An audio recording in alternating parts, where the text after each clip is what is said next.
Hello, and welcome to the English Master Hour. I am Olivia. And I am Justin. We are so happy to have you here with us today. Yes, we are. Today is a very special day because we are talking about a topic everyone needs. That's right. We're learning how to answer the question, tell me about yourself. It sounds simple, but it can be scary for beginners. Don't worry, we are here to help you step by step. We will use easy words and slow English so you can understand everything perfectly. Let's start with the very first thing you say when you meet someone. So, Olivia, you are meeting a new person. What is the very first thing that comes out of your mouth? Well, you have to start with a greeting. You can't just start talking about your life immediately. That's true. That would be very strange. So, what are the best options for beginners? The most common way is just to say hello or hi. They are perfect for any situation. I agree. Hi is a bit more relaxed and hello is a little more formal. But what about the time of day? Oh, good point. You can say good morning if it's early, good afternoon after lunch, or good evening if the sun is going down. Sometimes good afternoon is hard for me to say quickly. Don't worry. If you are nervous, just stick with hello. It always works. After the greeting, you should add a nice phrase like, it's nice to meet you. Exactly. It makes the other person feel welcome. So a full start would be, hello, it's nice to meet you. My name is Justin. Perfect. It's simple, it's clear, and it makes a great first impression. Now that we said hello, we need to talk about names. This is the most important part. Of course. Usually you say, my name is Olivia. It is very clear. But in natural conversation, we often use a contraction. Right. We say, I'm Justin. It's shorter and sounds very natural when speaking. I am. I'm. You make it sound so easy, Justin. But what about long names? Many people have long names that are hard to say. My full name is actually quite long, but I don't use it often. If you have a long name, you can offer a nickname. Yes, you can say, my name is Alexandra, but please call me Alex. Or you can call me Alex. That is a great tip.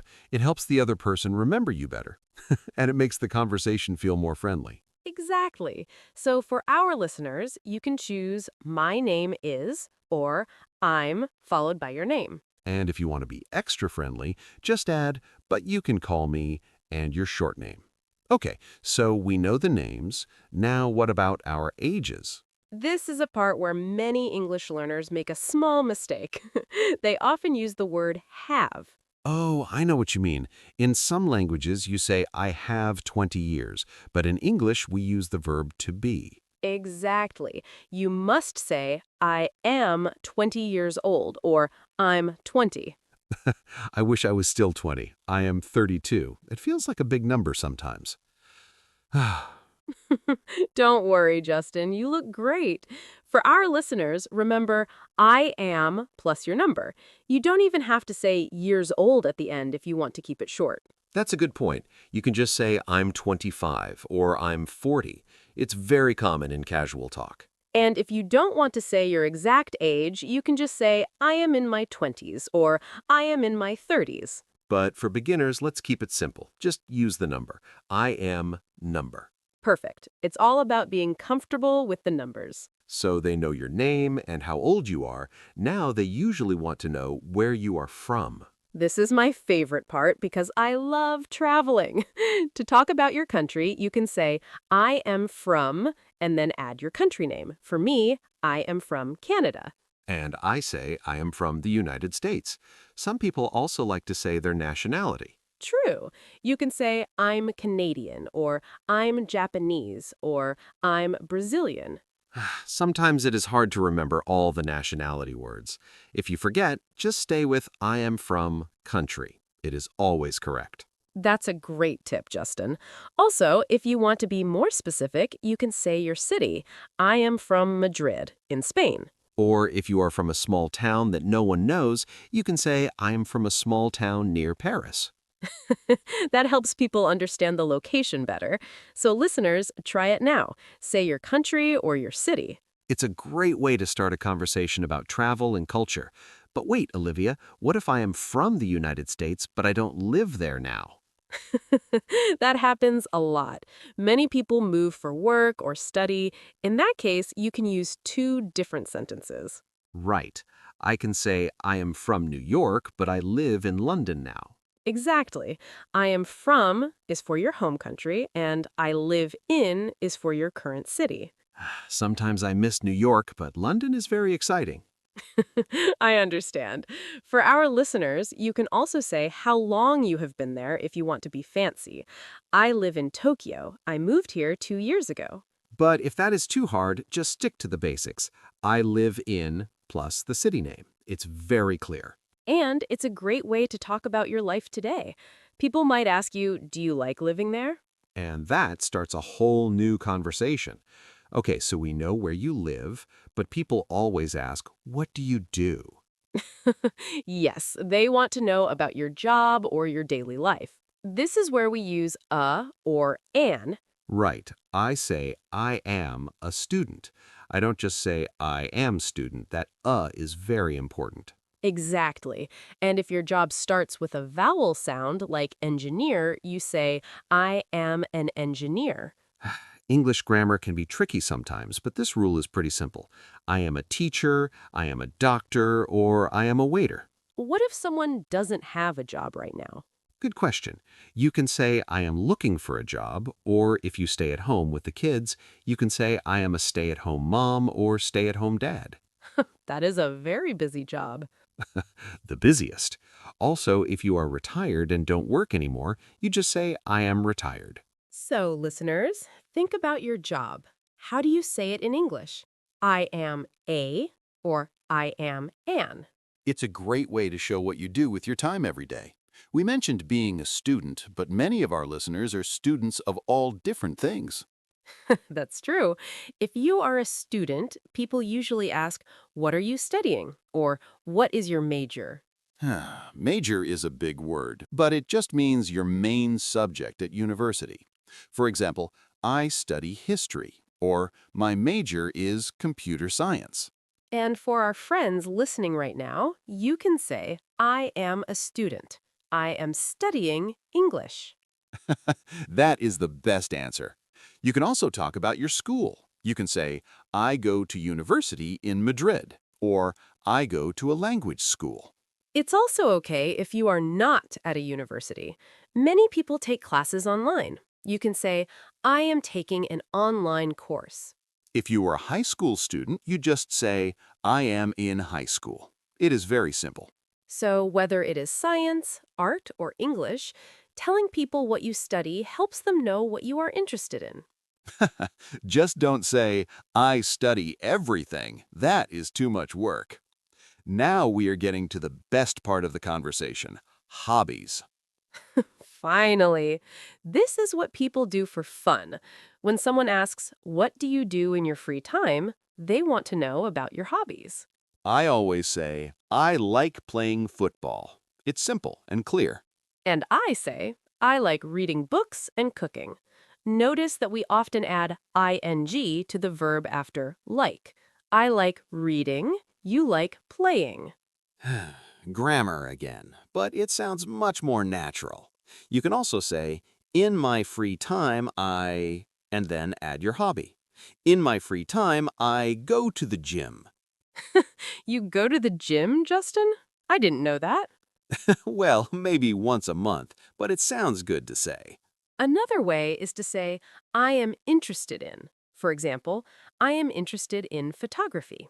That's a very good A2 level sentence. It shows you know a bit more English. So, listeners, what do you like? Do you like swimming, dancing, playing video games? Whatever it is, hobbies are the best way to make new friends. You know, Olivia, sometimes I like just isn't enough to describe how much I enjoy something. I know what you mean. For example, I don't just like coffee, I love coffee. Exactly. That is a great way to show more emotion. In English, we use I love when we are very passionate about a hobby or a thing. So you can say, I like movies, which is fine, but if you watch 3 movies every weekend, you should say, I love watching movies. And what about things you really don't like? Well, you can say I don't like. For example, I don't like running. I'm the same. I don't like running, but I love walking in the park. It's much more relaxing. For our listeners, try to use both. I like cooking, but I love baking cakes. It makes your English sound much more interesting. It helps people understand your personality better, too. It certainly does. If you love something, your face usually shows it, and your voice sounds more excited. Just don't say, I love everything, or people will think you are too crazy. Okay, we talked about ourselves. Now, what about the people we live with? You mean family. This is a very common topic. People often ask, do you have a big family? I usually say I have a small family. It's just me, my parents, and my dog. A dog is family too. For our listeners, you can say, I have a big family or I have a small family. Then you can give details. Right. You can say, I have 2 brothers and 1 sister. Or, I am an only child, if you have no brothers or sisters. I have 3 sisters. It was very loud in my house when I was a child. I can imagine. Another simple way to say this is, there are 5 people in my family. That is a great sentence for beginners. There are number people in my family. It's easy to remember. And if you are married, you can say, I am married and I have 2 children. Or, I am single. Both are very common to say when you introduce yourself. Family is important, so it's good to have these simple sentences ready. Speaking of family, we cannot forget our furry friends. Oh, definitely not. Many people love to talk about their pets. It is a great way to show your personality. If you have a pet, you can simply say, I have a dog, or I have a cat. And if you want to give more detail, you can say the name. I have a cat named Luna. I wish I had a cat, but I'm allergic, so I just have my dog, Buster. He is very friendly. For our listeners, if you don't have any pets, you can say, I don't have any pets. It is a short and perfect sentence. Some people have unusual pets too, like a bird, a fish, or even a rabbit. Imagine saying, I have a pet snake. That would be a surprise. I would be a little scared. But remember, using the word named is very helpful. I have a animal named name. It makes your pet sound like a real part of the family, and it gives people something fun to talk about. So we know what you do and who you live with, but what are you like as a person? This is about personality. It's a bit harder because you have to use adjectives. Adjectives are words like happy, quiet, or friendly. For example, I can say, I am a very positive person. You really are, Justin. For our beginners, you can use simple phrases like, I am a hard worker, or I am a shy person. Being shy is okay. You can even say, I am quiet until I know you better. That's a good one. Other common words are friendly, funny, or kind. You just say, I am, plus the word. What if you like to talk a lot?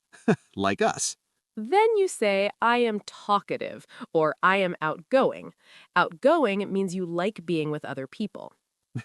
I think our listeners are helpful and patient because they're listening to us teach. I agree. So, listeners, try to pick 2 words that describe you. Are you funny and friendly, or quiet and hardworking? It's a great way to let people know who you really are on the inside. Since this is an English podcast, we should definitely talk about languages. Of course. When you introduce yourself, people are always interested in what languages you speak. You can start by saying your native language. For example, my first language is Spanish, or I speak Italian. And then you can talk about your English level. Our listeners can say, I speak a little English, or I am an English beginner. Learning a language is hard work, so you should be proud.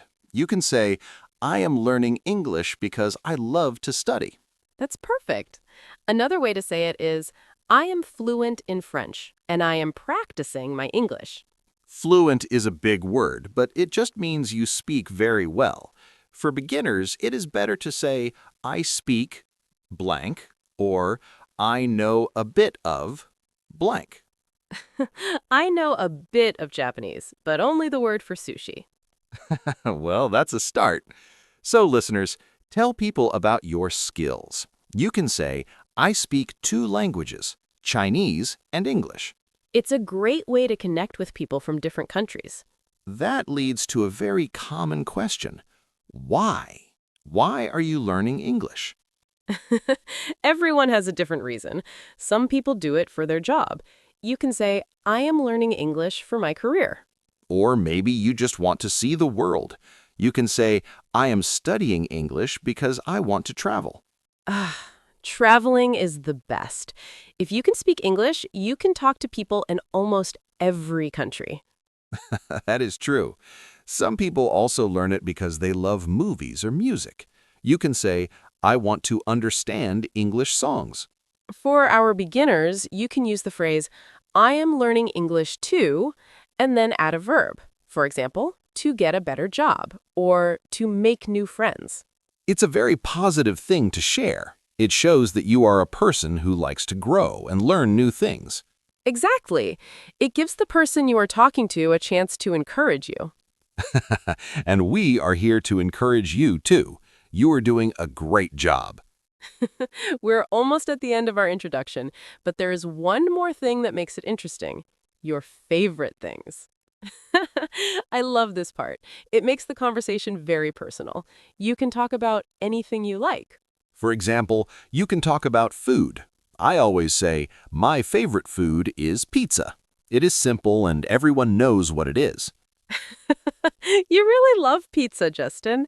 For me, I can say my favorite color is blue, or my favorite season is summer. I prefer winter because I love the snow, but the sentence is the same. My favorite blank is blank. You can also talk about movies or books. My favorite movie is Star Wars, or my favorite book is Harry Potter. It's a great way for beginners to use nouns they already know. You don't need big verbs, just is. Exactly. And it's fun because the other person might say, oh, my favorite movie is Star Wars too. And then you have a new friend to talk to for an hour. So, listeners, try it. What is your favorite thing? Is it a sport, a food, a place? Share a little bit of your heart with your favorite things. Okay, Olivia, we have all the pieces of the puzzle. Now let's put them together. Good idea, Justin. Why don't you show our listeners how a full, simple introduction sounds? I can do that. Listeners, listen to how I use the things we talked about. Hi, everyone. My name is Justin. I am 32 years old. I am from the United States, but I live in London now. I am a student and I study history. In my free time, I love playing football and eating pizza. I speak English and a little bit of Spanish. It's nice to meet you all. That was excellent. It was very clear and easy to understand. I was a little nervous, but you see, I used I am, I live, and I like. Exactly. You didn't use any difficult words, but I feel like I know you much better now. That is the goal. You don't need to speak for 10 minutes. Just 30 seconds is enough for a great start. And notice how Justin smiled with his voice. That makes a big difference when you're meeting someone for the first time. It's true. If you sound happy, people will want to talk to you more. That was my story, Olivia. Now it's your turn. Can you show us how a beginner can do it? I would love to. Here is my introduction. Hello, my name is Olivia. I am from Canada. I am a teacher. I have a small family with 3 sisters. In my free time, I like reading and cooking. My favorite food is pasta. I am a very friendly person, and I'm happy to be here. It's nice to meet you all. That was great. You see, Olivia used very short sentences. Yes, for A1 or A2 learners, short sentences are your best friend. You don't need to say and or because all the time. Sometimes we try to speak too much and we get confused, but your example was like a list of facts. Exactly. I am this, I like that, I live here. It's like building a house with small bricks, one brick at a time. And it sounded very natural. You didn't use any big words, but I understood everything about your life. That is the secret. Simple English is still great English. We are almost finished, but before we go, we want to give you some advice. Yes, learning to speak is the hardest part. My first tip is do not worry about your accent. Exactly. Everyone has an accent. As long as you speak slowly and clearly, people will understand you. Sometimes students feel bad when they forget a word. If that happens, just stop, take a breath, and try a different word. Even I forget words in English sometimes, and it's my first language. Another tip is to practice in front of a mirror. That really helps. Look at yourself and say, "Hi, I'm Olivia." It builds your confidence. And remember, the person you are talking to is usually very happy that you are trying to speak their language. They want to help you. So be brave. Use the simple sentences we practiced today. You don't need to be perfect. You just need to be you. That's very true. A big smile and a hello can take you a long way. Just keep it simple, keep it slow, and keep practicing every day. Well, Olivia, I think we did it. We covered everything from hello to favorite pizzas. We certainly did. Time flies when you're having fun. We hope all of you listening feel more confident now. Remember, you can listen to this video again if you want to practice your listening. Repetition is very helpful for learning. It's time for us to go, but your journey is just beginning. Your homework is to try saying your own introduction out loud today. Yes, tell your dog, tell your mirror, or tell a friend. Just say it. Thank you for joining us on the English Master Hour. You are doing an amazing job with your English. Don't forget to stay positive and keep learning. We are very proud of you. See you in the next one. Goodbye. Bye-bye, everyone.